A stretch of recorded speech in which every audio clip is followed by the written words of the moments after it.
ಜಿಲ್ಲಾಧಿಕಾರಿಯವರು ಎಸಿಯವರು ಕೂಡಿ ತನಿಖೆ ಮಾಡ್ತಾ ಇದ್ದಾರೆ. ತನಿಖಾ ವರದಿ ಬಂದ ಮೇಲೆ ಸಂಬಂಧಪಟ್ಟವರ ಮೇಲೆ ಕ್ರಮ ಆಗ್ತದೆ. ಭ್ರಷ್ಟಾಚಾರಕ್ಕೆ ನೀವು ಆಸ್ಪದ ಕೊಡಬೇಡಿ.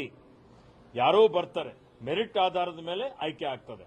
ಮೆರಿಟ್ ಆಧಾರದ ಮೇಲೆ ಆಯ್ಕೆ ಆಗಿದ್ದು ಯಾರಾದರೂ ಆಯ್ಕೆ ಆಗಿದ್ದಂತ ಪ್ರತಿ ಇಟ್ಕೊಂಡು ಬ್ಲಾಕ್ ಮೇಲ್ ಮಾಡಲಿಕ್ಕೆ ಮಧ್ಯವರ್ತಿಗಳಿರ್ಬೋದು, ಅಧಿಕಾರಿಗಳಿರ್ಬೋದು, ರಾಜಕಾರಣಿಗಳಿರ್ಬೋದು. ಅದಕ್ಕೆ ಯಾರು ಇಂಬು ಕೊಡೋದು ಬೇಡ, ಸಹಕಾರ ಮಾಡೋದು ಬೇಡ. ನಿಮ್ಮ ದುಡ್ಡು ವಿನಾಕಾರಣ ಯಾರಿಗೂ ಕೊಡಲಿಕ್ಕೆ ಹೋಗಬೇಡಿ.